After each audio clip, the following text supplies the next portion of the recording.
सुगन्धिं पुष्टिवर्धनम् उर्वारुकमिव वन्दनात् मृत्युर्मुखीयमामृतात्। ॐ अम्बे अम्बिके अम्बालिके नमानयति कश्चन सशस्त्य स्वतः सुभद्रीकं कान्तिल्यवासिनी। ॐ आकृष्णेन रजसा वर्तमानो निवेशयन्नमृतं मद्यं च हिरण्मयेन सविता रथेन देवजाते भुवनानि पश्यन्। ॐ गणेनारायणे रुद्रे अम्बिके भास्करे तथा भिन्ना न कर्तव्यं पञ्चदेवो नमस्कुते। ॐ सन्नो मित्रः संवरुणः सन्नो भवत्योज्यमः सन्नो इन्द्रो बृहस्पति सन्नो विष्णुरुक्रमः। नमो ब्रह्मणे नमस्ते वायो त्वमेव प्रत्यक्षं ब्रह्मासि त्वामेव प्रत्यक्षं ब्रह्मं वदिष्यामि भूतं वदिष्यामि सत्यं वदिष्यामि तन्मामवतु तद्वक्तारमवतु अवतु माम् अवतु वक्तारम्। ॐ शान्ति शान्ति शान्तिः। ॐ अखण्डमण्डलाकारं व्याप्तं येन चराचरम् तत्पदं दर्शितं येन तस्मै श्रीगुरवे नमः। ॐ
হরি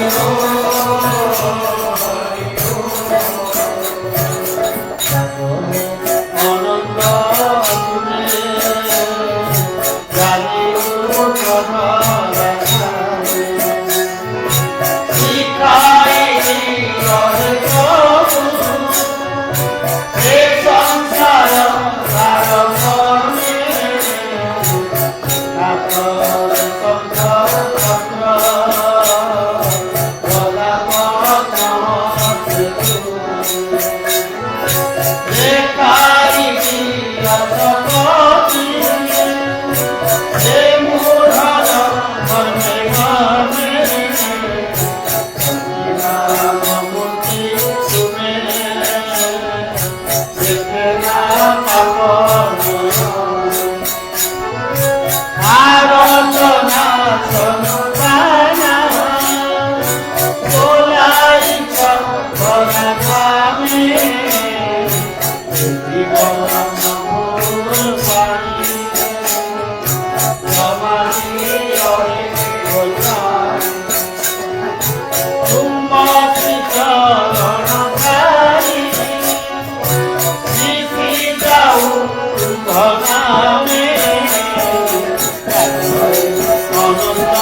शांति शांति शांति शांति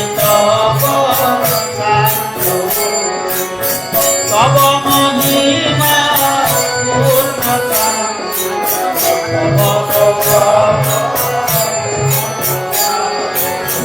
शांति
শ্রীসূদন মঙ্গল নায়ক সুখ শান্তি বরাবর দায়ক জয়তা হরে নাম গুরে গুরুদেব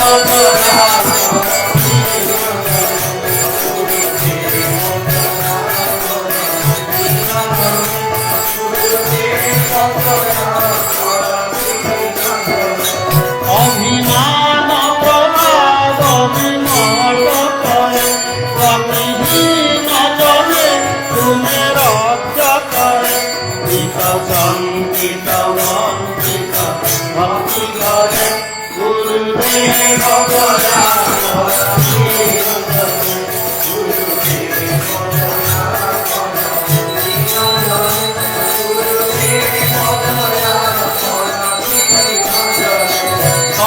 নাম সদা শুভ পাব করে পতিতা ধন নাম পাব করে মণিমাত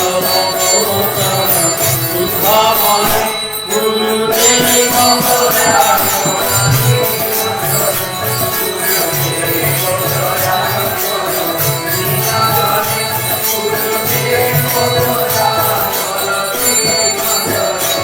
জয় সদ্গুরুলিঙ্গর লাভ করে ভবর কবিতার নাশ করে মনরে ঈশ্বরণে গুরুদেব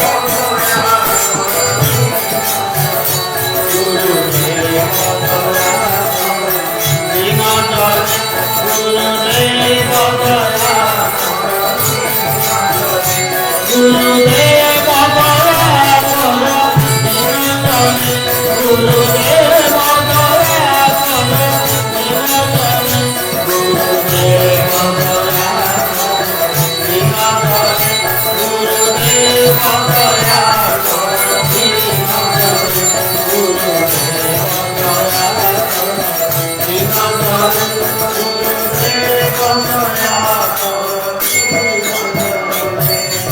বলভদ্র জগন্নাথ সুভদ্রা সুদর্শন পরম ব্রহ্ম পরম ধাম নিরাকার মহাসন বলভদ্র জগন্নাথ সুভদ্রা পরম ব্রহ্ম ভজ গোবিন্দম স্মর গোবিন্দম গোবিন্দম ভজ মুরমতে ভজ গোবিন্দম স্মর গোবিন্দম গোবিন্দম ভজ মুরমতে রাম রাম রাম রাম রাম জগন্নাথ রাম রাম রাম রাম রাম বৈষ্ণব নিষ্ঠ কন্ডনাথ রাম রঘুনন্দন রাম রাম রাম রাম রাম রাম জয় গুরু জয় গুরু জয় গুরু জয় গুরু জয় গুরু জয় গুরু হরে কৃষ্ণ কৃষ্ণ কৃষ্ণ হরে হরে হরে রাম রাম রাম হরে হরে তাই রাধে শ্যাম হরে কৃষ্ণ হরে জয় শিশু অনন্ত রাজা রাম জয় সত্য সনাতন জয় গুরু জয় জগন্নাথ জয় গুরু হে অনন্ত রক্ষিত ওরা শুনি অবধূত ভজ শ্রী কৃষ্ণ চৈতন্য প্রভু নিত্যানন্দ জপ হরে ভজ সত্য নারায়ণ অভিরাম হরে কৃষ্ণ হরে রাম ওম কৃষ্ণ মধুসূদন বাসুদেব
चैतन्यं शाश्वतं शान्तं व्यमातीतं निरञ्जनं नादबिन्दुकलातीतं तस्मै श्रीगुरवे नमः। सर्वश्रुतिशिरोरत्नं विराजितपदाम्बुजं वेदान्तं भुजमार्कण्डं तस्मै श्रीगुरवे नमः। ॐ शान्ताकारं भुजगशयनं पद्मनाभं सुरेशं विश्वाधारं गगनसदृशं मेघवर्णं शुभाङ्गं लक्ष्मीकान्तं कमलनयनं योगिभिर्ध्यानगम्यं वन्दे विष्णुं भवभयहरं सर्वयोगिनाथं। भगवान् शयन सुंदर की परमाराध्य श्री गुरुदेव की प्रेममय श्री गुरुदेव की चिन्मय चिद्घन चिदानंद रूपी श्री गुरुदेव की। ओम पूर्णमदः पूर्णमिदं पूर्णात् पूर्णमुदच्यते पूर्णस्य पूर्णमादाय पूर्णमेवावशिष्यते। ॐ शान्ति शान्ति शान्ति। जय जय श्री राधे।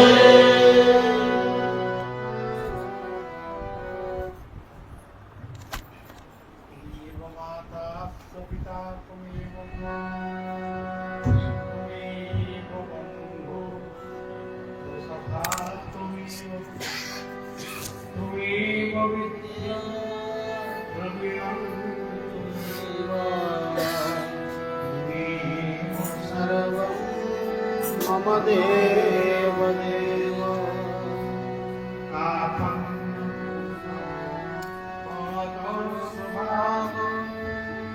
स्वामि त्वां धर्म सम्मूढचेता यस्यामि स्थितं ब्रूहि तन्मे शिष्यास्तेऽहं साधि मां त्वां प्रपन्नम्।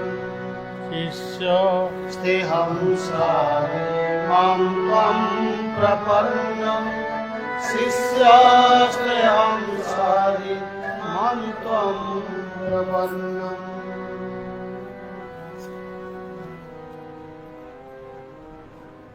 ଇଷ୍ଟଦେବ ଅନନ୍ତଙ୍କର ଗୁରୁଦେବଙ୍କର ପଦାରବିନ୍ଦରେ ପ୍ରଣାମ ନିବେଦନ କରି ଆଜିର ଦେଶ ବିଶ୍ୱ ରାଜ୍ୟ ପ୍ରତିଟି ପରିବାରର ଶାନ୍ତି କାମନା କରୁଛି। गो गंगा गायत्री गोविंद गुरु पंच महाभूत समस्तंकु ईश्वरार्पित मनरे निजको समर्पण करी काले वर्षंतु पर्जन्य पृथ्वी शस्यशालिनी यही भावना मन भितर बया रखुची। आपण माने भी से कथा को चिंतन करवा दरकार। काली गतकाली संध्याटी थिला जन्माष्टमी संध्या एवं भारतर स्वाधीनता दिवसर जोगी अरविंद कही माने देशर स्वाधीनता पूर्वर बहु पूर्वर से महापुरुष कही मो जन्मदिन भारतर स्वाधीनता पताका उड़ब।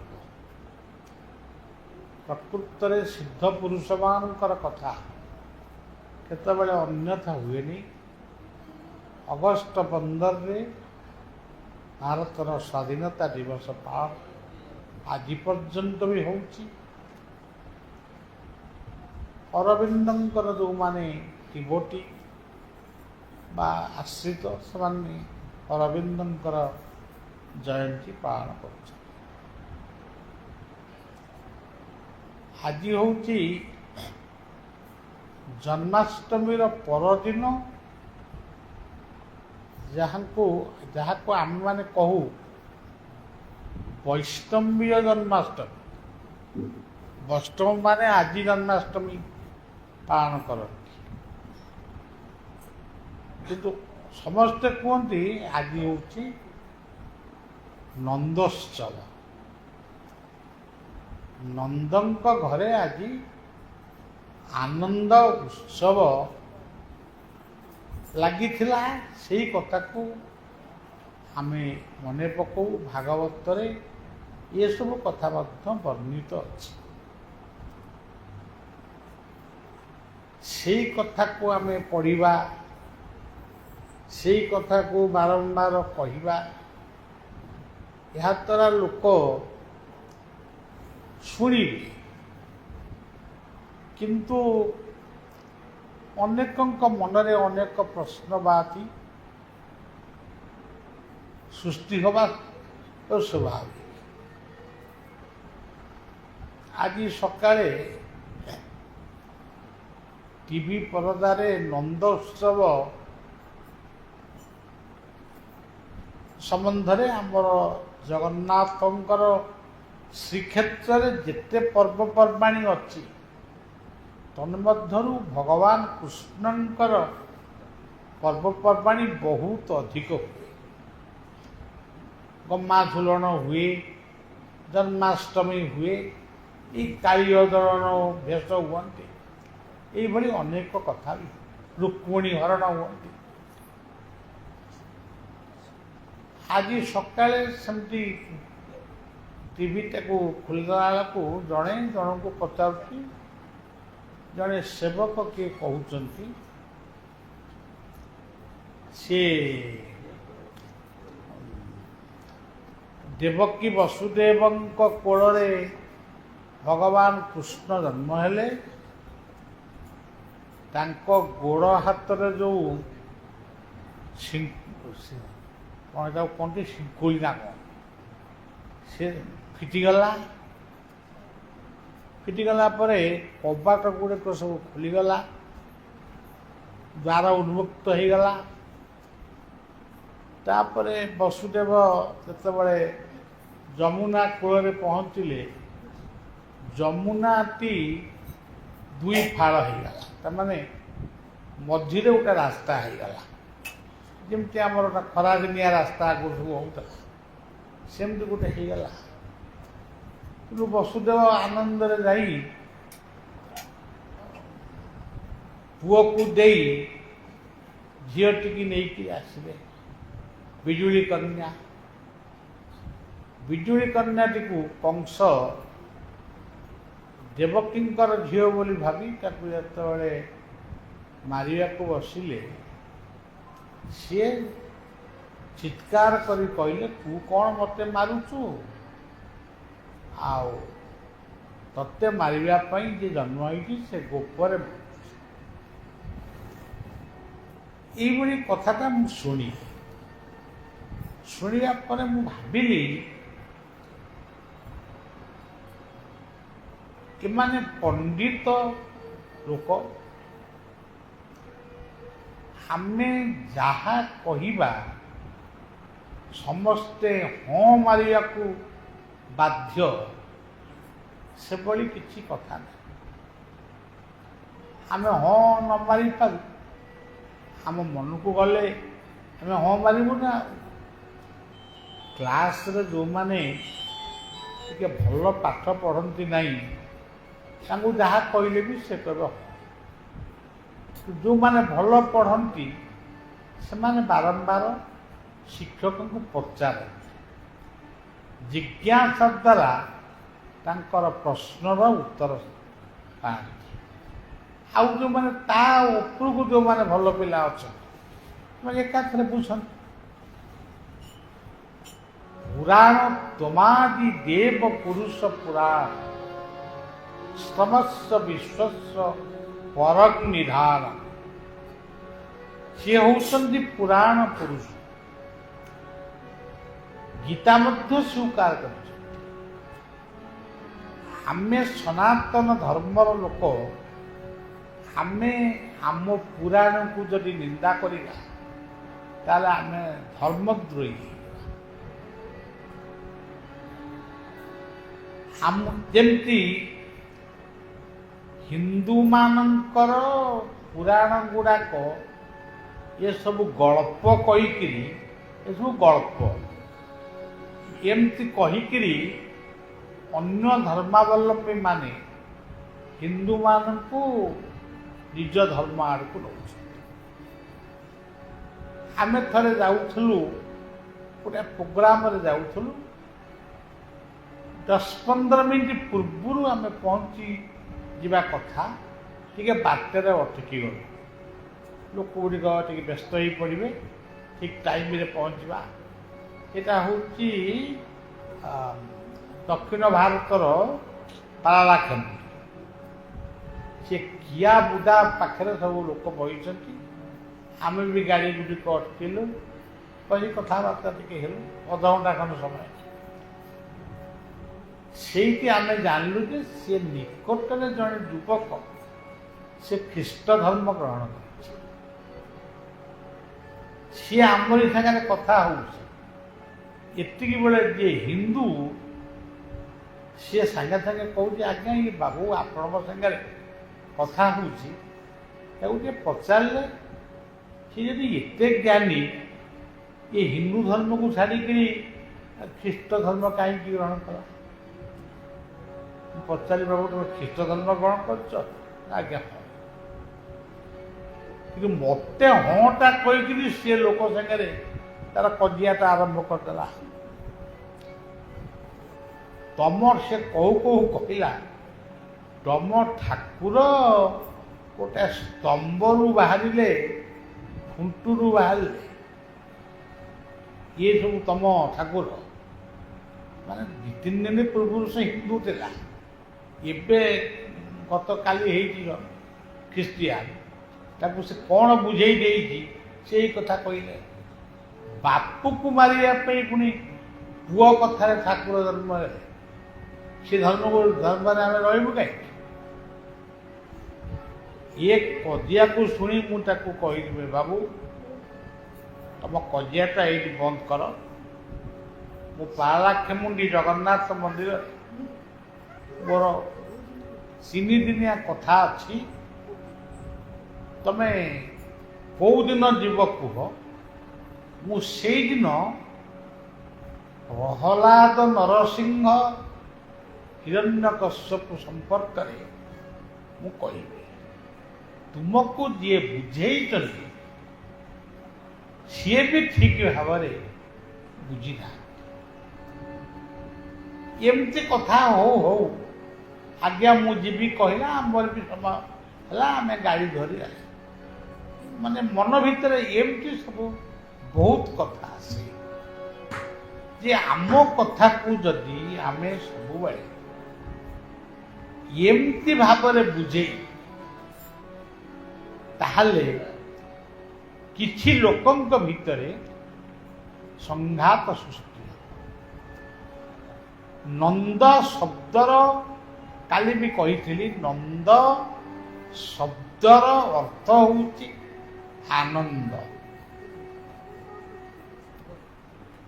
ଆଚ୍ଛା, ଯୋଉଠି ଆନନ୍ଦ ଅଛି ସେଠି ଯଶୋଦା ଅଛନ୍ତି କି ନାହିଁ? ଯେଉଁ ଘରେ ଆନନ୍ଦ ରୂପୀ ନନ୍ଦ ଅଛନ୍ତି, ଆମ ସମସ୍ତଙ୍କ ନାଁ, ଆମ ବାପାଙ୍କ ନାଁ ସେ ଯାହା ହେଇଥାଉ, କିନ୍ତୁ ଯଦି ତାକୁ ତତ୍ତ୍ୱରେ ବୁଝିବା, ଆମ ସମସ୍ତଙ୍କ ବାପା ହେଉଛନ୍ତି ନନ୍ଦ।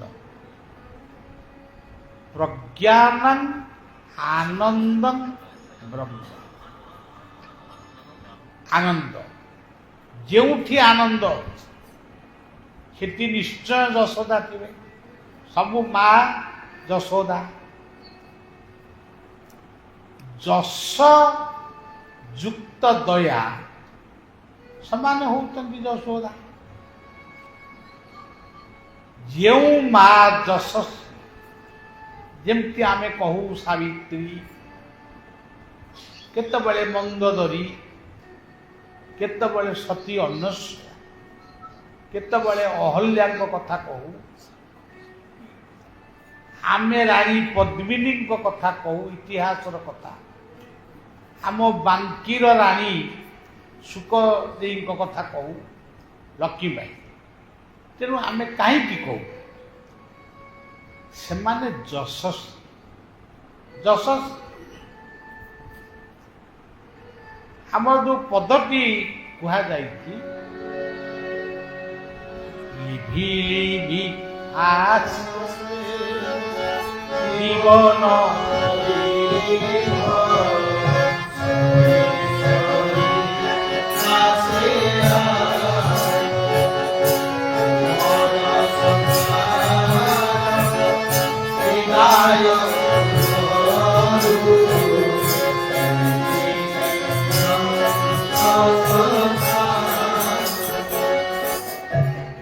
ସନ୍ତକ କହିଲେ କେବଳ ପୁଅ ନୁହେଁ, କୀର୍ତ୍ତି ହଉଛି ଗୋଟେ ସନ୍ତକ।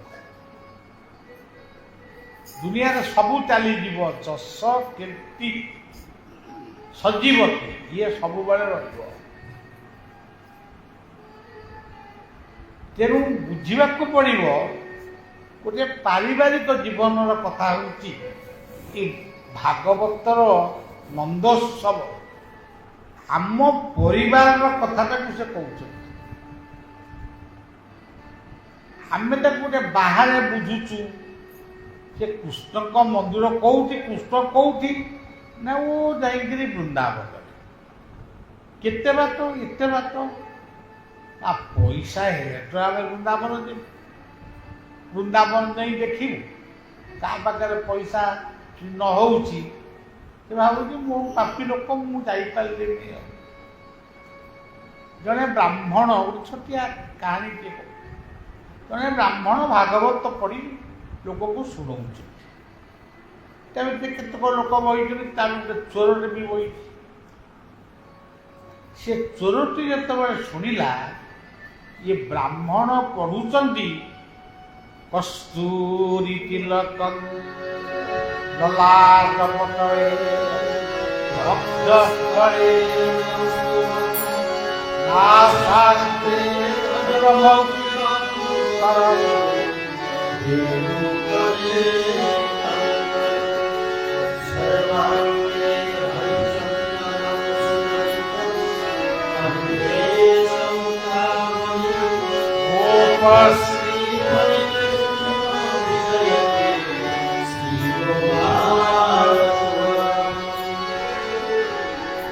ଯେତେବେଳେ ପଣ୍ଡିତ ଏ ଶ୍ଳୋକଟାକୁ ବୁଝେଇଦେଲେ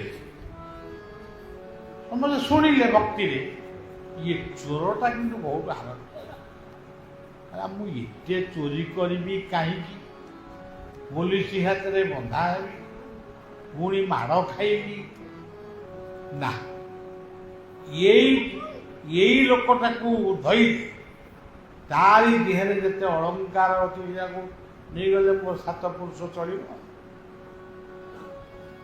ବ୍ରାହ୍ମଣ ତାଙ୍କର ଭାଗବତ ପଢ଼ିକି ନଈ ବନ୍ଧରେ ଯାଉଛନ୍ତି, ଚୋର ବନ୍ଧ ତଳେ ଲୁଚିକି ଧଇଲା ସେ ବ୍ରାହ୍ମଣ କି ବାବା ତୁ କାହିଁ ମୋ ପାଖକୁ, ନା ତୋ ପାଖରେ କ'ଣ ଅଛି ଯେ? ନା ମୋ ପାଖରେ କ'ଣ ଅଛି, କଦଳୀ ଚାରି ବସ୍ତା ଅଛି ଆଉ 2ଟା ସେ ନୁହେଁ। ଯୋଉ ଲୋକର ବର୍ଣ୍ଣନା କଲୁ କସ୍ତୁରୀ ତିଲକଂ ଲାଟ ପଟଳେ ବକ୍ଷସ୍ଥଳେ କୌସ୍ତୁଭଂ, ସେ ଲୋକଟି ଘର କୋଉଠି ମତେ କହ।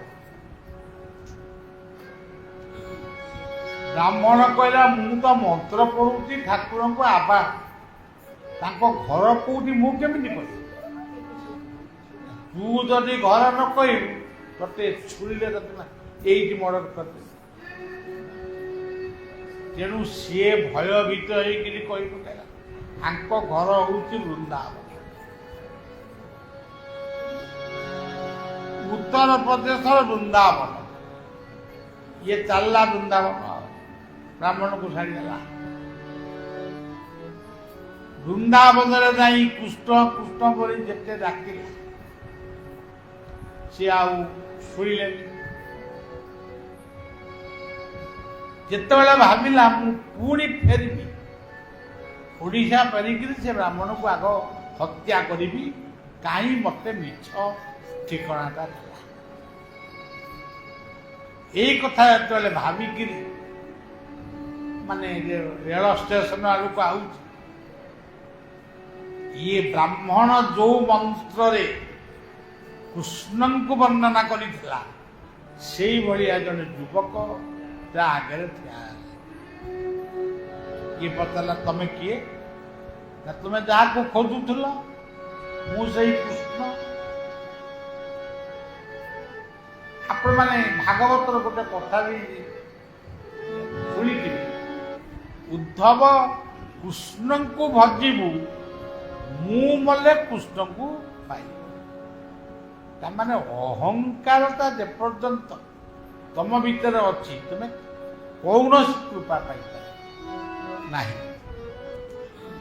ଯେତେବେଳେ ଆ ଭିତରେ ଅହଙ୍କାରଟା ଚାଲିଯାଏ ଇଏ କ୍ଳାନ୍ତ ହେଇ କୃଷ୍ଣ ପହଞ୍ଚି, ତୁ ପରା ମତେ ଚାକୁଥିଲୁ ମୁଁ ଆସିଲି, ଏତେ ଡେରି କଲ? ଏମିତି ଯାଇଥିଲି ଯେମିତି ଯାଇଥିଲି ଏମିତି। ତା ହାତକୁ ଧରିଲା, ମୁକୁଟ ଖୋଲ। ମୁକୁଟ ଖୋଲିଦେଲେ, ନା ମୁଣ୍ଡଟା ଭଲ ଦେଖାଯାଉନି, ହଉ ପିଇଲି। ସେ ଡୁପୁରକୁ ଖୋଲ, ଇଏ ଗୋଟିଏ ଗୋଟିଏ ଅଳଙ୍କାରକୁ ଖୋଲିଲା। ପୁଣି ଚୋରଟି କୋଉଠାଏ ନାହିଁ, ଭଲ ଦେଖାଯାଉନି, ତାକୁ ପିଇ। ଏମିତି ପିନ୍ଧି ସାରିଲା ପରେ ତାର ଯୋଉ ସ୍ପର୍ଶ, ଯୋଉଟା ଭାଗବତର ଯୋଉ କଥା ସାଧୁ ଯେ ମଳୟ ପବନ, ସେଇ ଯୋଉ କୃଷ୍ଣଙ୍କର ସ୍ପର୍ଶ ସେ ପାଇଲା, ତା ଭିତରୁ ସବୁଯାକ କୁଆଡେ ଗଲା। ସେ ହାତକୁ ଧରି କହିଲା ମୁଁ ଯାହା କହିବି ତୁ ସତ୍ୟ 3 ବାର ସତ୍ୟ ସତ୍ୟ ସତ୍ୟ ବୋଲି କହିବୁ। ନା ହଁ ମୁଁ କହିବି। କୃଷ୍ଣଙ୍କୁ କହିଲା ଇଏ ଗହଣା ଯାକ ସବୁ ମୋ ଗହଣାକୁ ତୁ ପିନ୍ଧିଛୁ, ତୋ ପାଖରେ ଇଏ ରହିଲା ବଦା। ମୁଁ ଯେତେବେଳେ ଡାକିବି ସେତେବେଳେ ଆସି ତୁ ପହଞ୍ଚିବୁ, ଯୋଉ ଗହଣାଟା ମାଗିବି ସେ ଗହଣାଟା ମତେ ଦେଇଦେବୁ। କୃଷ୍ଣ କହିଲେ ବହୁତ ଭଲ। ଗୋଟା ଦିଟା ପରୀକ୍ଷା ବି କଲା, କାଳେ ପ୍ରକୃତରେ ଆମର ଉପନିଷଦର ଅଛି ତଦେଇ ଜକି ତନେଇ ଜକି ତଦ ଦୂରେ ତଦନ୍ତୁକେ ଏସବୁ ଅଛି। ସେଇ ନ୍ୟାୟରେ ସିଏ ଦୂରରେ ଡାକିଲା, ନିକଟରେ ଡାକିଲା, ଗନ୍ଧିଆ ଜାଗାରେ ଡାକିଲା, ଭଲ ଜାଗା ଡାକିଲା, ସବୁଠି କୃଷ୍ଣ ପହଞ୍ଚିଲା। ହଉ ଯା ଆଉ ମୋର ବିଶ୍ୱାସ ହେଇଗଲା। ସତରେ ଏ କଥା ମୁଁ କାହିଁକି କହିଲି? କୃଷ୍ଣ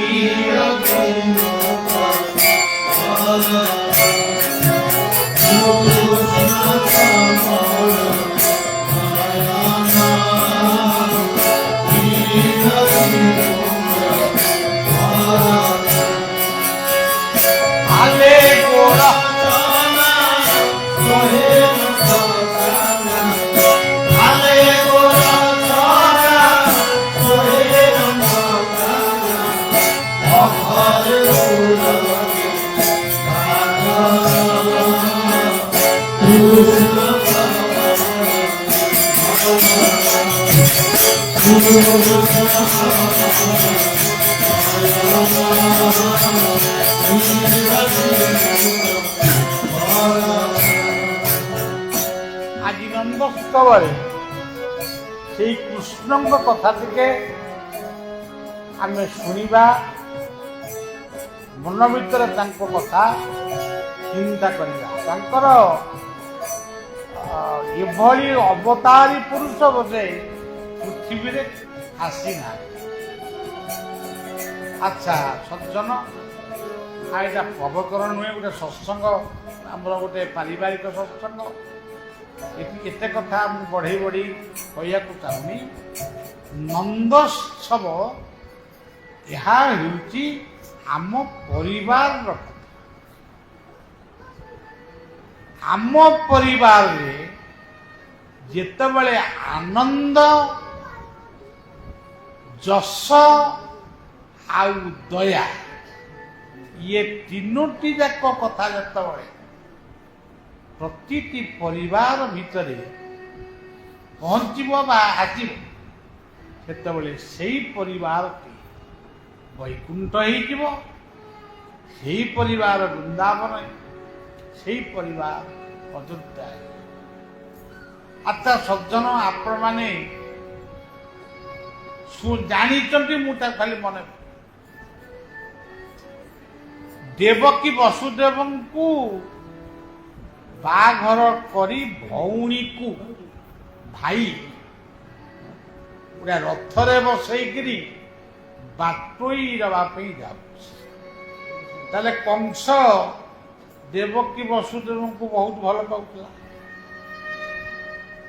ଦେବକୀଙ୍କ ପାଇଁ ବସୁଦେବ ବର ହେବେ ଏକଥା କଂସ ବି ନିର୍ବାଚନ କରିଥିଲା।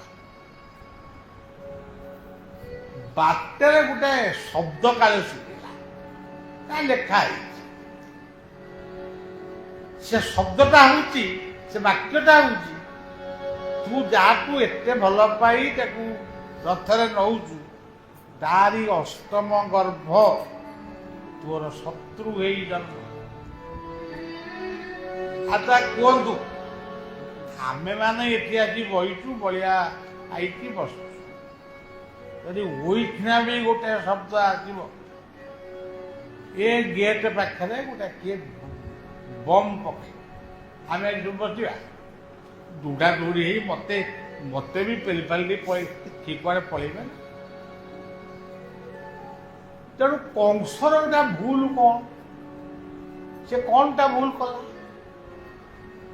ଯେତେବେଳେ ଗୋଟେ ସେ ଶବ୍ଦ ଶୁଭୁ କି ତା ମନରେ ପ୍ରେରଣା ଆସୁ, ଏଇ ଭଉଣୀର ଅଷ୍ଟମ ଗର୍ଭଟି ମତେ ମାରିବ, ସେ କଣ ଆଉ ତାକୁ ଫୁଲମାଳ ଦେଇ ପୂଜା କରିବ? ତଥାପି ଛାଡ଼ିଦେଲା। ଆଉ ଅଷ୍ଟମ ଗର୍ଭ ଏଇ କୋଉ ଦିନ ହବ, ଯା ଭାଇ ଯା ଭଉଣୀ ଭିଣେଇ ବୁଲୁଟା। କିନ୍ତୁ ଏ ଦି ତିନିଟା ଗର୍ଭ ଯାଇଛି କି ନ ଯାଇଛି, ଗୋଟେ ନାରଦ ଚରିତ୍ର ପୁରାଣରେ ଆସେ। ସେ ନାରଦ କାଳେ ପହଞ୍ଚିଗଲେ, କହିଲେ କଣ ତୁ ତାକୁ ଛାଡ଼ିଦେଲୁ, ତାକୁ ବନ୍ଦିଶାଳାରେ ରଖୁନୁ, ତା ଅଷ୍ଟମ ଗର୍ଭ ଯାଇ ମାରିବ, ମୁଁ କାହିଁ ଆଗକୁ? ନା, ତୁ ବିଷ୍ଣୁ ମାୟାକୁ ସତ୍ୟ ବୁଝି, ପ୍ରାଣୀ ଅଛନ୍ତି ଏତିମଜି, ସିଏ କେତେବେଳେ ମାୟା ଧର କଣ କେତେବେଳେ କରିଦେବା ତତେ ଜଣା। ଅଷ୍ଟମ ଗର୍ଭକୁ ପୁଣି ପଞ୍ଚମ ଗର୍ଭକୁ ନେଇ ଏଥିରେ କଂସର କଣ ଭୁଲ ରହିଲା? ନାରଦ ଯେହେତୁ କହିଲେ, ତାକୁ ଶିଖେଇଲେ, କଂସ ଭଉଣୀ ଭିଣେଇକି ନେଇ କାରାଗାରରେ ରଖିଲା। ସଜ୍ଜନ ପରିବାର ହଉଛି ଗୋଟେ କାରାଗାର। ଏଇ ଯୋଉ ଆତ୍ମା ଆମ ଭିତରେ ଅଛି, ଇଏ ଗୋଟେ କାରାଗାର ଭିତରେ ଅଛି। ପଞ୍ଚ ମହାଭୂତରୁ ତୈରି ଗୋଟେ ଶରୀର, ତା ଭିତରେ ଈଶ୍ୱର ହୃଦୟ ପ୍ରଦେଶରେ ଅଛି। ଆମେ ସମସ୍ତେ କାରାଗାର। ଗୋଟି ଗୋଟିକିରି ସେ ମାଇଲା। ପ୍ରଥମ, ଦ୍ୱିତୀୟ, ତୃତୀୟ, ଚତୁର୍ଥ, ପଞ୍ଚମ, ଷଷ୍ଠ, ସପ୍ତମ ଗର୍ଭଟା, ସେଇଟା ମାନେ ସପ୍ତମ ଗର୍ଭଟାକୁ କେମିତି ପୁରାଣ ଲେଖିଛି, ତାକୁ ମୁଁ ଆମ ଜୀବନ ଦର୍ଶନ ସହିତ ମୁଁ ଆପଣଙ୍କୁ କହିବି। ଆପଣମାନେ ଜାଣିଛନ୍ତି, ସେଇ କଥାକୁ ମୁଁ କହିବି। ସପ୍ତମ ଗର୍ଭଟା ଅନ୍ତର୍ଧ୍ୟାନ ହେଇଗଲା। ଅନ୍ତର୍ଧ୍ୟାନ ପୁଣି କେମିତି ହେଲା? ଇଏ ଗର୍ଭ ଭିତରୁ ସେ ଛୁଆଟାକୁ ନେଇ ରୋହିଣୀଙ୍କ ଗର୍ଭରେ ରଖାଗଲା। ତେଣୁ ପୁରାଣ ଲେଖିଛି, ଆମେ ତ ହଁ ମାରିବାକୁ ବାଧ୍ୟ। କିନ୍ତୁ ଇଏ ଅଧମ ତାକୁ ତତ୍ତ୍ୱ ଭିତରେ ବୁଝେ। ଜୀବନର ଶତ୍ରୁ କିଏ?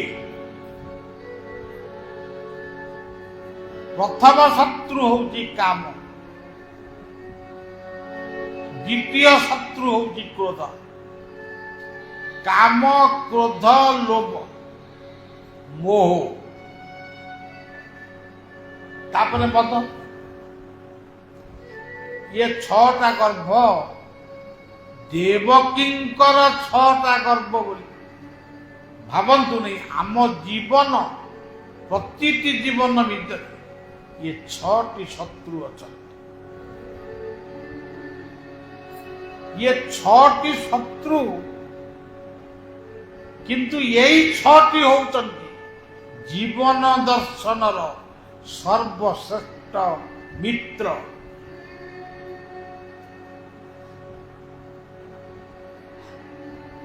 କେହି ଜ୍ଞାନୀ ଲୋକ ଭାବିବେ ଇଏ ଛଅଟା ଶତ୍ରୁ କେମିତି ଆମର ଛଅଟା ମିତ୍ର ହେଲେ? ପ୍ରଥମ ଶତ୍ରୁ ହଉଛି କାମ। କା କହିଲେ କାୟା, ମ କହିଲେ ମନ। ମନକୁ ମନ୍ତ୍ର ସହିତ, ନାମ ସହିତ ଯୋଗ କର। ମୋ ନାମ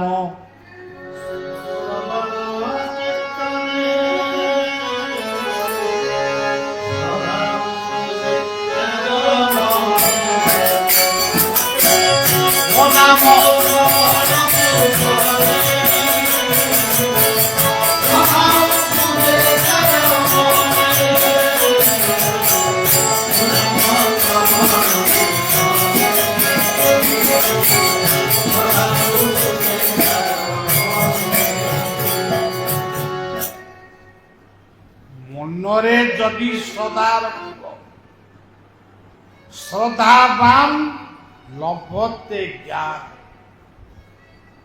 ଏଠି ବଳିଆ ବସିଛି ଜଣେ ଡକ୍ଟରଙ୍କ ଘରେ, କ'ଣ ମୋତେ ଅଧିକ ପଇସା ଦେବେ ବୋଲି ବହିଛି ନା କ'ଣ? କ'ଣ କଣ୍ଡିସନ କରିକି ଆଇଛି? ରାଜେନ୍ଦ୍ର ବାବୁ ମୋତେ ଯଦି 50,000 ତାହେଲେ ମୁଁ ଯିବି। ମୁଁ କହିଛି ଏଠି କ'ଣ ପାଇଁ ବହିଛି? ଶ୍ରଦ୍ଧାରେ। ଆପଣମାନେ ମୁଁ ଆସିଲି, ମୋର ବସିଛି, ଆପଣମାନେ କାହିଁକି ଆସିଲେ? କାହିଁକି ଆସିଛନ୍ତି? ଶ୍ରଦ୍ଧାରେ। ଶ୍ରଦ୍ଧା ନ ଥାଇ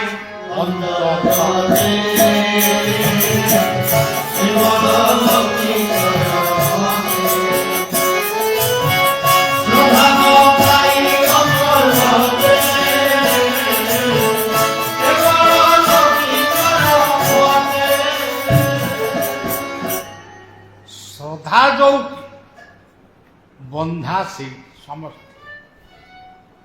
କାୟାକୁ ପବିତ୍ର କର। କାୟାକୁ କେମିତି ପବିତ୍ର କରିବ? କ'ଣ ଗଙ୍ଗା ଜଳ ସିଞ୍ଚି ଦେଲେ ପବିତ୍ର ହେଇଯିବ? ଯୁକ୍ତ ଗୀତାର 6ଠ ଅଧ୍ୟାୟ। ଯୁକ୍ତାହାର ବିହାର ଯୁକ୍ତ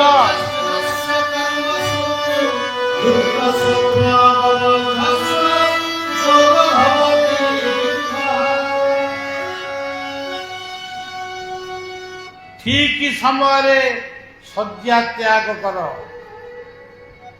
ଠିକ ସମୟରେ ନିତ୍ୟ କର୍ମ ସମ୍ପାଦନ କର। ଠିକ ସମୟରେ ନିଜର ସ୍ୱର୍ଜିତ କର୍ମ ଆରମ୍ଭ କର। ଠିକ ସମୟରେ ଖାଇବ, ଠିକ ସମୟରେ ଶୋଇବ। ଅଳ୍ପ ଅଳ୍ପ କରି ଚାରିଥର ଖାଅ। ଠିକ ସମୟରେ ବୁଲିବା, ଖରାବେଳେ ଯାକ ବୁଲି, ଅପରାହ୍ନରେ ବୁଲିପାର, ପ୍ରଭାତରେ ବୁଲିପାର। ଏଇଟା ସାଇନ୍ସ, ଏଇଟା ଆଧ୍ୟାତ୍ମିକ, ଦିଟା ଯାକ। ଯଦି ଏହା ନ କର ତାହେଲେ ଦେହ ଖରାପ ହବ ଏବଂ ଆମେ ବିଭିନ୍ନ କଷ୍ଟ ଯନ୍ତ୍ରଣା ପାଇବା। କାୟାକୁ ପବିତ୍ର। ଇଏ କାନ ଭଲ କଥା ଶୁଣୁ, ଇଏ ମୁହଁଟା ଭଲ କଥା କହୁ, ଇଏ ଆଖି ଭଲ କଥା ଦେଖୁ। ଯଦି ମନଟାକୁ ବିକାରଗ୍ରସ୍ତ କର, ତମକୁ ଏ ଦୁନିଆଟା ସବୁ ଦେଖାଯିବ ଖରାପ। ସେଇ କାମ ଆମର ଶତ୍ରୁ ହବ ଯେତେବେଳେ ମନଟା ବିକାରଗ୍ରସ୍ତ। ସେଇ କାମ ଆମର ମିତ୍ର ହବ ଯେତେବେଳେ ଆମେ ଗୁରୁଙ୍କର ଉପଦେଶକୁ ମାନିବା, ଶାସ୍ତ୍ରକୁ ମାନିବା, ସାହିତ୍ୟ ସଂସ୍କୃତିକୁ ମାନିବା, ଧର୍ମକୁ ମାନିବା। ତାହେଲେ ଆମ କାୟା ପବିତ୍ର ହେଲା। ଆଉ ସକାଳୁ ଉଠି ମଦ ବୋତଲ ପିଇବା, ନହେଲେ ଗୋଟେ ଗୋଟେ ଲୋକ ଅଛନ୍ତି ସିଗାରେଟ ନ ପିଇଲେ ଲାଟ୍ରିନ୍ ଯାଇପାରିବେ ନାହିଁ। ଆଉ କେତେକ ଅଛନ୍ତି ବିଡ଼ି ଟାଣନ୍ତି, ଆଉ କେତେକ ଅଛନ୍ତି ଗୁଡ଼ାକୁ ଘଷନ୍ତି। ନା କାହିଁକି ଆକୁ ନ ଖାଇଲେ ଲାଟ୍ରିନ୍ ହୁଏନି। ତେଣୁ ସଜ୍ଜନ, କାୟାକୁ ପବିତ୍ର କର। ବେଶୀ ଜୋରରେ ବଜାନା। ଶରୀର ମନ ରଖ ପ୍ରଫୁଲ୍ଲ।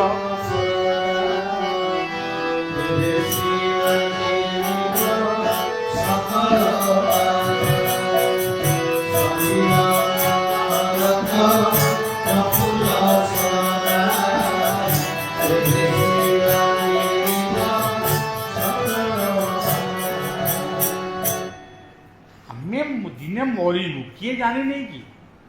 କୋଉ ଲୋକଟେ ଜାଣିନି ମୁଁ ଜନ୍ମ ହେଇଛି ମାନେ ମରି। ଗୋଟା ଗୋଟା ଲୋକ କହନ୍ତି ମରିବୁ ତ, ଆଉ କାହିଁକି ଆମେ ମଦ ଛାଡ଼ିବୁ? ତମେ ସବୁ ଦୁଧ ପିଇକିରି କ'ଣ ବଞ୍ଚି ଯାଉଛ? ଇଏ ଭିତରନାକୁ କ'ଣ ଉତ୍ତର ଦବ? ଇଏ ଗୋଟେ କାମ ଗଲା। ଦ୍ୱିତୀୟ ଶତ୍ରୁ ହେଲା କ୍ରୋଧ। ଇଏ କ୍ରୋଧର ଶେଷ ଅକ୍ଷରଟି ହଉ, ଇଏ କ୍ରୋଧ ତ ଗୀତାରେ ଯାହା ଲେଖିଛି, ଇଏ କ୍ରୋଧ ଭସ୍ମସାତ ସବୁକୁ ବୁଦ୍ଧିଭ୍ରଷ୍ଟ କରିଦବ। କିନ୍ତୁ ସେ ମିତ୍ର ହବ, ସେଇ କ୍ରୋଧ ପୁଣି ମିତ୍ର କେତେବେଳେ? ଧର୍ମ ଏକାଶୀ ନା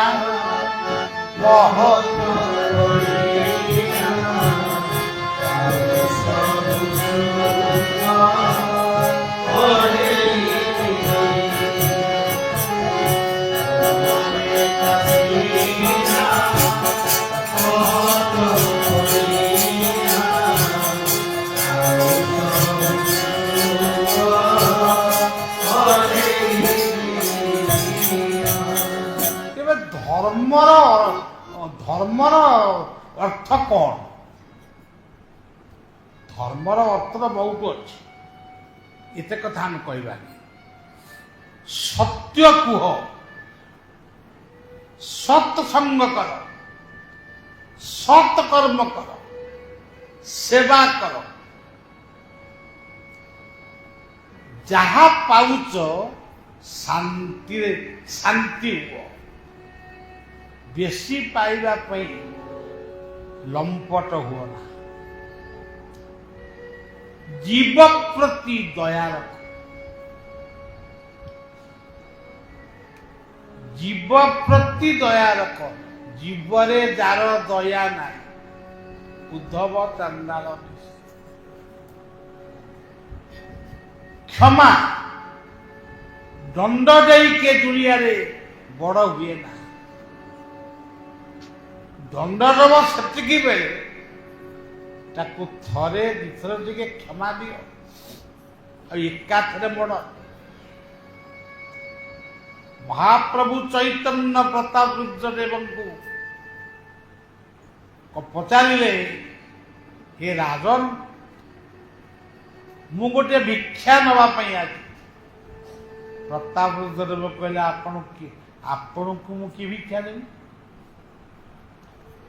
ଆଜି ପର୍ଯ୍ୟନ୍ତ ଯେତେ ଲୋକଙ୍କୁ ଆପଣ ଫାଶୀ ଖୁଣ୍ଟରେ ଝୁଲେଇ ଦେଇଛନ୍ତି, ମୁଁ ଗୋଟିଏ ଲୋକର ଜୀବନ ଦାନ ଭିକ୍ଷା ମାଗିଛି। ପ୍ରତାପ ରୁଦ୍ରଦେବ କହିଲେ, ସେଇଟା ମୋ ଦ୍ୱାରା ହେଇପାରେ, ମୋର ସେ ଅଧିକାର। ତମର ଯଦି ଅଧିକାର ନାହିଁ, ତୁମେ ବଞ୍ଚେଇ ପାରିବ, ତାହେଲେ ଦୋଷଟା ଜାଣିବା ପୂର୍ବରୁ ଜଣକୁ ଫାଶୀ ଖୁଣ୍ଟରେ ଝୁଲେଇ ଦେଉଛ। ସେତେବେଳେ ସେଇଆ ଥିଲା ନିୟମ।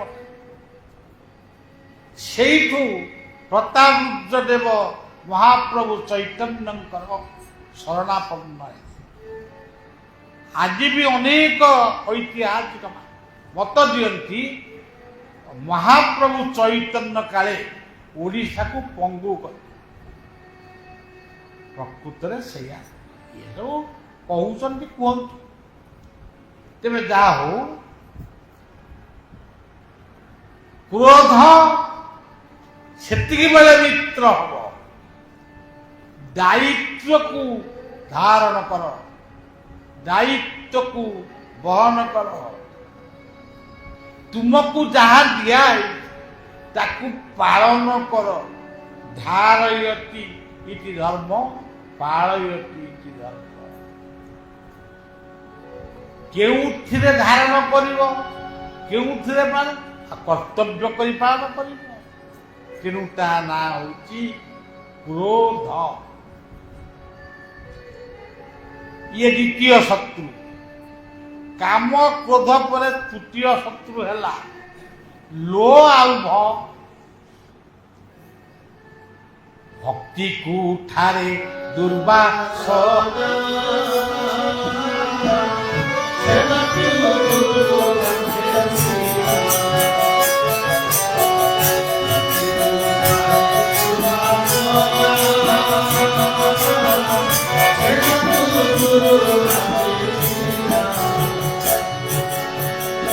ଗୁରୁଙ୍କର ବାକ୍ୟକୁ ଧାରଣ କରି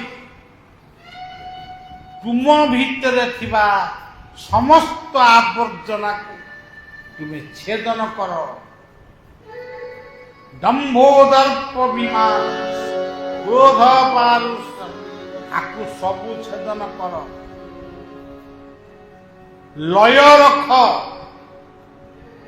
ବର୍ଜ୍ୟାବେଶ୍ୟ ମନୋଜେବା ନିତ୍ୟ ଯୁକ୍ତା ଉପାସ। ଗୁରୁ ଗୋବିନ୍ଦଙ୍କ ପାଦରେ ଲୟ ରଖ। ଲୟଟା ଭୁଲ। ଶାଲବେଗ ଐତିହାସିକ ଲୋକ, ସେ ପୌରାଣିକ ଲୋକ ନୁହେଁ। ବୃନ୍ଦାବନରୁ ଡାକ ଦେଲେ କାଳିଆକୁ। ମୋହ ଯିବା ଯାଏ ନନ୍ଦୀ ଘୋଷେ ଥିବୁର କେ ଥିଲେ ନା ଆଉ। ଯାହା ହଉ ତକ ଭାଙ୍ଗି ଯାଉ, ରଥ ଭାଙ୍ଗି ଯାଉ। ମୁଁ ନିଜେ ଏଇ ଯୋଉ ସେବକ, ଇଏ ନିଜେ ଅନୁଭବ ଗୋଟେ କରିଛି। ମୋ ଅନୁଭୂତି କଥା ମୁଁ କହୁଛି। କିନ୍ତୁ ଆଜି ବି ଜଗନ୍ନାଥଙ୍କ ପାଖରେ ବା ଇଷ୍ଟଙ୍କ ପାଖରେ ବା ଗୁରୁଙ୍କ ପାଖରେ ଲୟ ରଖିଲେ ହବ ନା। ତେଣୁ ସଜ୍ଜନ ଏ ନାବେ ଗୁରୁ କର୍ଣ୍ଣ ଧାର।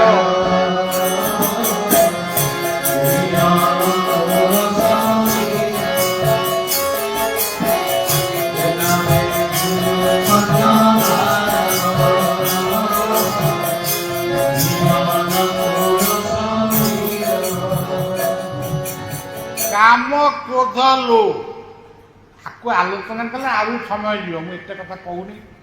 ଆମ ଗୋଟେ ପାରିବାରିକ କଥା, ଗୋଟେ ଗପ ତପ ହେଲା ଭଳିଆ ହଉଛି। ଆଉ ଲୋଭ ଗଲା, ତାପରେ ଗୋଟେ ଆଇଲା କଣ? ମୋହ। ଆଚ୍ଛା, ମୋହ ଯଦି ନ ରହିବ ମୁଁ ଏ ଚେୟାରଟାରେ ବସିପାରିବି? ମୋହ ରଖିବାକୁ ପଡେ। କିନ୍ତୁ ସବୁ କର, କିନ୍ତୁ ହରି ହରି ହରି ହରି ହରି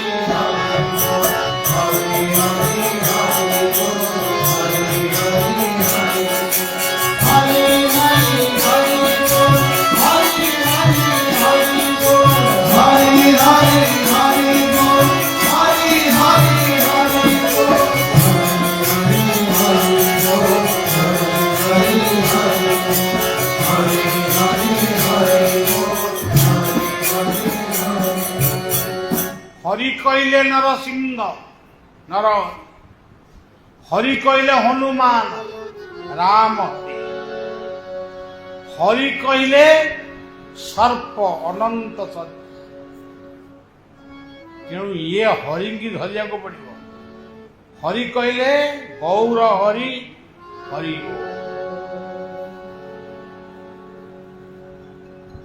କଳି ଯୁଗରେ ସର୍ବଶ୍ରେଷ୍ଠ ମାର୍ଗ କଣ? ହରେର ନାମୈବ କେବଲମ୍। ତେଣୁ ସଜ୍ଜନ, ମୋହ ତମେ ଖାଲି ମୋ ପୁଅ, ମୋ ଝିଅ, ମୋ ଜ୍ୱାଇଁ, ମୋ ନାତୁଣୀ ଏମିତି ହଉଛ। କିନ୍ତୁ ସେୟା ହୁଅ। ସେୟା ନହେଲେ ପିଲା ଗୁଡାକ ମଣିଷ କେମିତି ହେବେ? ଘର ଦ୍ୱାର କେମିତି ଗଢା? ଲୋଭ ରଖିବାକୁ ପଡିବ, ଏ ମୋହ ରଖିବାକୁ ପଡିବ। ଭଲ ପାଇବା ରହିବ ତା ଦେହରେ, ମୋହରେ ଭଲ ପାଇବା ରହେ। ତାରି ଭିତରେ ରହି ପଙ୍କିର ଯେହ୍ନେ ପଙ୍କେ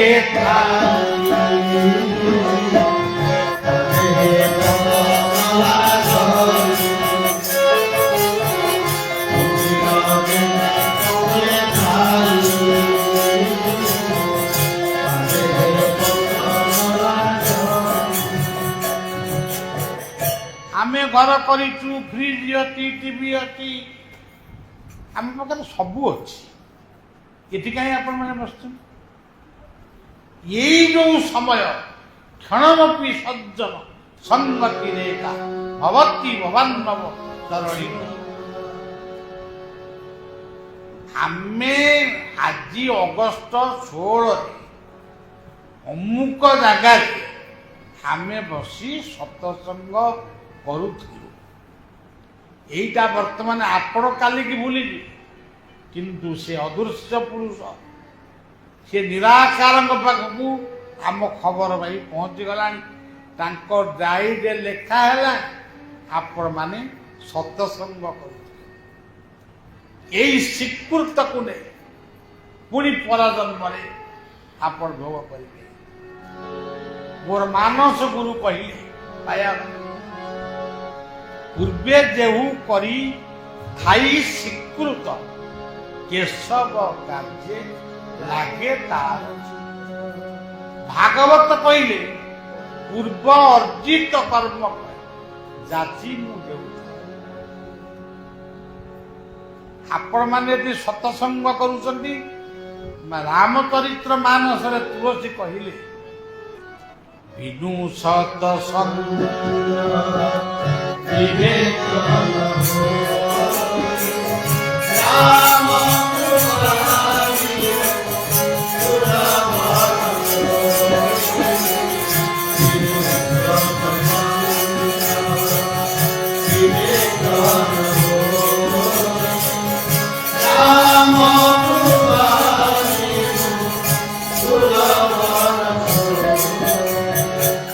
ଏଇ ସତ୍ସଙ୍ଗର ଆମର ପିତୃପିତା ମାନେ ବର୍ତ୍ତମାନ ଉଦ୍ଧାର ହେଇଗଲେ ଯାଉଛନ୍ତି, କାରଣ ଆପଣମାନେ ଏଠି ସତ୍ସଙ୍ଗ କରୁଛନ୍ତି। ଅମୋକ୍ଷ ପ୍ରେତ ପିତୃ ଲୋକମାନ ସେମାନେ ମୁକ୍ତି ପାଉଛନ୍ତି, ତାର ପ୍ରମାଣ ମଧ୍ୟ ଅଛି। ଇଏ ହଉଛି ମୋହ। ମନରେ ହରିନାମ ଟିକେ କର। ଆମର କୁହାଯାଇଛି ଗୋବିନ୍ଦ ଗୋବିନ୍ଦ ଗୋବିନ୍ଦ ପଦୁ ଗଳୁଛି ଭକ୍ତ।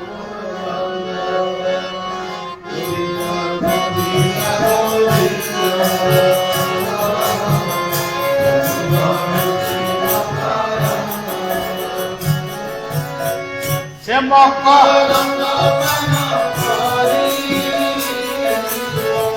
ଆନନ୍ଦେ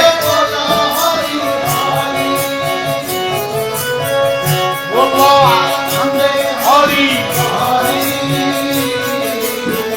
হরি হরি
ତେଣୁ ମୋହଟି ଏଇଆ, ସମସ୍ତଙ୍କୁ ଭଲ ପାଅ, ସମସ୍ତଙ୍କୁ ସତ ଶିକ୍ଷା,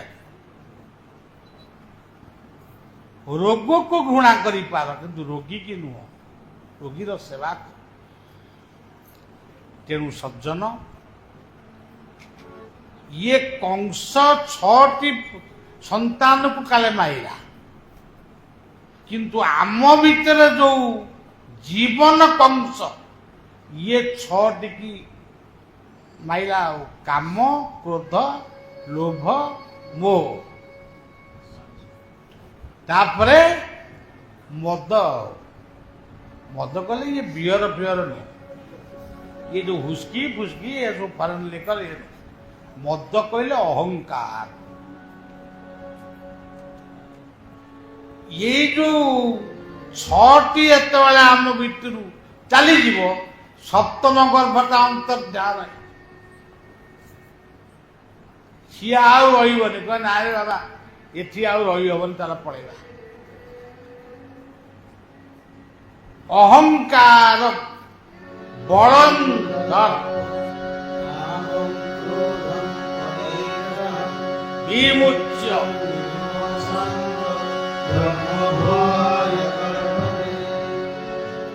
ଜୀବନ କଂସ 6ଟି କି ମାଇ ସପ୍ତମ ଗର୍ଭଟା ଅନ୍ତରାଳ ହେଇଗଲା। ସେମାନେ ଅହଂ ଶୂନ୍ୟ ହେଇଗଲା, ଅହଙ୍କାର ପଳେଇଲା। ତାପରେ କିଏ ଆସିବେ? କୃଷ୍ଣ ଜନ୍ମ ନେବେ, ଅଷ୍ଟମ ଗର୍ଭ। ଏଇ ଯୋଉ କୃଷ୍ଣ ଅଷ୍ଟମ ଗର୍ଭରେ ଜନ୍ମ, ଇଏ ଅଷ୍ଟମଟି କଣ? ଏ ବି ଗୋଟେ, ତାକୁ କହୁଛନ୍ତି ମାସା, ମାନେ ଈର୍ଷା। କିନ୍ତୁ ଗୀତା କହୁଛନ୍ତି ଇଏ ଜଗତ ଓ ପ୍ରତିଟି ଜୀବନ, ପ୍ରତିଟି ଘରର ସମସ୍ତ ପଦାର୍ଥ, ଇଏ ସୃଷ୍ଟିରେ ସେ ପେଟ୍ରୋଲ କୁହ, ଡିଜେଲ କୁହ, କୋଇଲା ଯା କୋଉଠୁ ସୃଷ୍ଟି ହେଇଛି? ଏଇଠୁ ଅଷ୍ଟମ ଗର୍ଭ। ଏଇ ଅଷ୍ଟମ ଗର୍ଭ ସବୁ କରିଛି। ଆପଣ କୋଇଲା ତିଆରି କରି ଜାଣିଛନ୍ତି? ଆପଣ ପେଟ୍ରୋଲ ତିଆରି କରିଛନ୍ତି? କିରୋସିନ କରିଛନ୍ତି ନା? କୋଉ କଥାଟା ମଣିଷ କରିଛି ମତେ କହିଲେ କୁହନ୍ତୁ। ଆପଣ ଯୋଉ ଆପଣ କହିବେ, ଆପଣ କହିବେ ଏ ଚେୟାରଟା ମଣିଷ କରିଛି, କାଠଟାକୁ କଣ ମଣିଷ ତିଆରି କରିଛି? ହଁ, କାଠଟାକୁ ଆମେ ତିଆରି କରୁଛୁ। ସେ କାଠଟା କୋଉଠୁ ଆସିଲା? ଗଛଟାକୁ କିଏ ତିଆରି କରିଛି? ଏଇଠି ନିମ୍ବ ଗଛ ଥିଲା, ସେଇଟା ପିତା ଲାଗୁଥିଲା, ତାକୁ କାଟି ଦେଇକି ଗୋଟେ ଆମ୍ବ ଗଛ ଲଗାଗଲା। କି ସୁଆଦିଆ ଆମ୍ବ! ଇଏ ହଉଛି ହରି ସମୟର, ଇଏ ହଉଛି ଭଗବାନଙ୍କ ଦୁନିଆର ଲୀଳା କହିଲେ ଏଇ। ଆମେ ଖାଲି ଭାବୁଛୁ ସେ ବୃନ୍ଦାବନରେ ଲୀଳା କରିଥିଲେ, ସେ ଅଯୋଧ୍ୟାରେ ଲୀଳା କରିଥିଲେ। ନାଇଁ, ଲୀଳା ଚାଲିଛି। ତାହେଲେ ଇଏ ଦୁନିଆରେ ଅଷ୍ଟମ ଗର୍ଭଟା କଣ? ଭୂମିରା ପାନଲ ବାୟୁ ଖଂ ମନ ବୁଦ୍ଧିରେ ଅହଙ୍କାର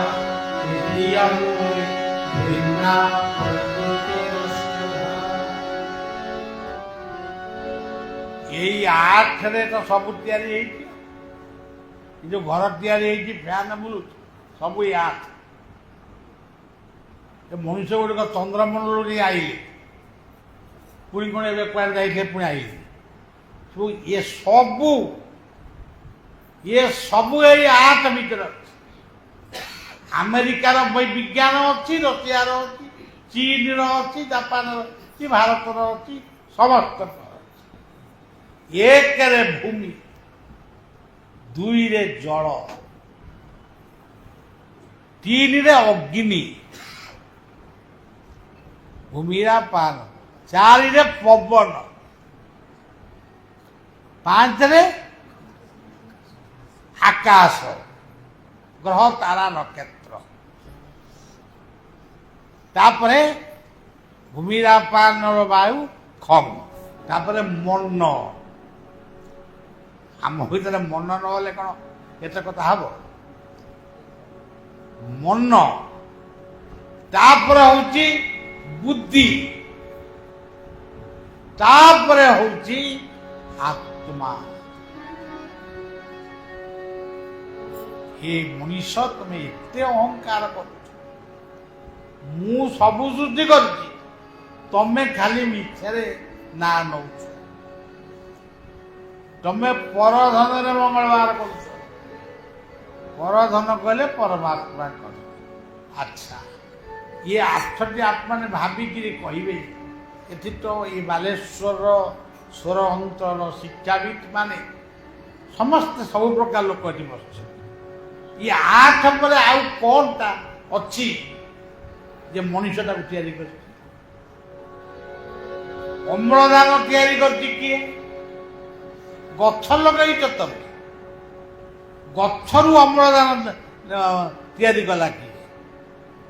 ଆମେ ଯୋଉ ଅଙ୍ଗାରକାମ୍ଳ ଛାଡ଼ିଲୁ ତାକୁ ଗଛ ନେଲା, ତାକୁ ତିଆରି କରିଛି କିଏ? ଇଏ ସବୁ କଣ? ଏଇ ଦେବକୀଙ୍କର ଅଷ୍ଟମ ଗର୍ଭ। ଯେତେବେଳେ ଅହଙ୍କାର ଆମ ଭିତରୁ ଚାଲିଯିବ ସେତେବେଳେ କୃଷ୍ଣ ଜନ୍ମ ହେଲେ।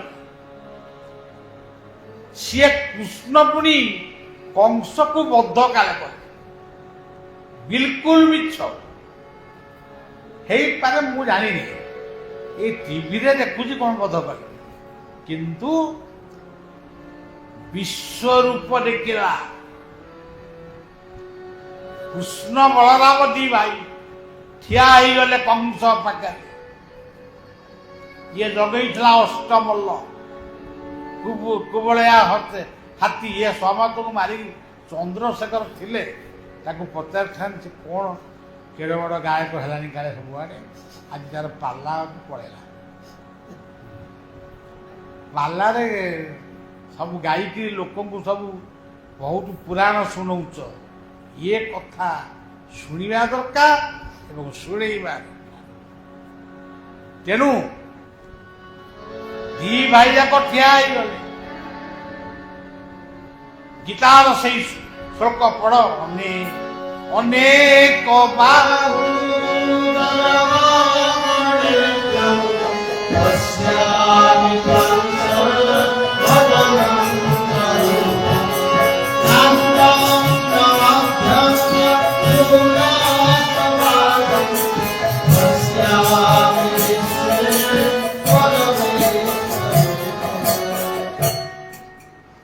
ଦେଖିଲା, ଇଏ ମୁଁ ଆକୁ ମାରିବି କଣ?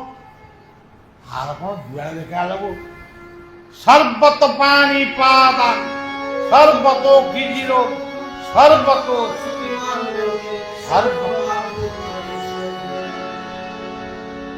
ସବୁଆଡେ ହାତ, ସବୁଆଡେ ଗୋଡ, ସବୁଆଡେ ଆଖି କାନ। ଆକୁ ମୁଁ କଣ ମାରି? ଆଉ ମୂର୍ଚ୍ଛିତ ହେଇ ପଡିଗଲା। ଇଏ ଜାଣିକିରି ଦି ଭାଇ ଯାକ ଆରେ ମାମୁର କଣ ହେଲା ବୋଲି କହି ତାକୁ ଆଉଁସା ଆଉଁସି କରୁଛନ୍ତି।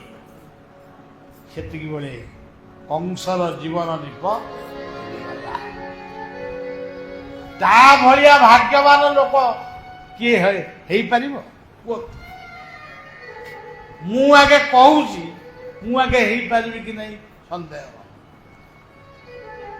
କୃଷ୍ଣ ବଳରାମ କାହାକୁ ବଦ୍ଧ କରିଲା? ମଞ୍ଚାରୁ ପଡି ମାମୁଁ ମଲା, ମତେ ତ ଦଇବ ରଖିଲା।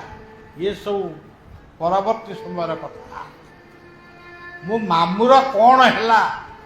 ଗୋଟେ ଏଡ ବଡ ମୋଟା ମଣିଷଟା କାହିଁକି ସିଂହାସନରୁ ଗଡ଼ି ପଇଲା? ତା ନାକରେ ହାତ ମାର, ତା କାନରେ ହାତ ମାର, ଯେମିତି ଗୋଟେ ମଣିଷ ମୂର୍ଚ୍ଛା ଗଲେ ତା ପାଟିରେ ପାଣି ଦେ, ଏମିତି ହଉଛି। ଅନେଇ ଦେଲା ଏ ଦୃଶ୍ୟମାନ।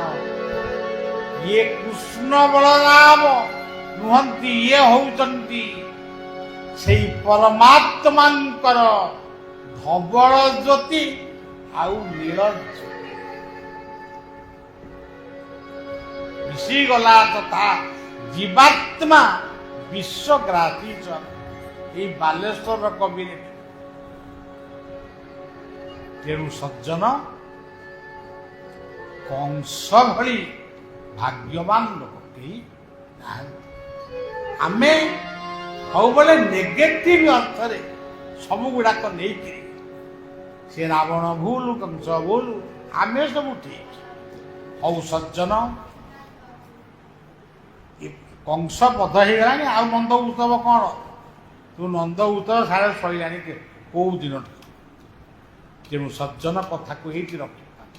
ଯେତିକି କହିଲି ସେତିକି ଟିକେ ଭାବିବେ, ମନେ ରଖିବେ। ଯଦି ଭଲ ଲାଗିବ ସେଇ କଥା ଅନ୍ୟମାନଙ୍କୁ ମଧ୍ୟ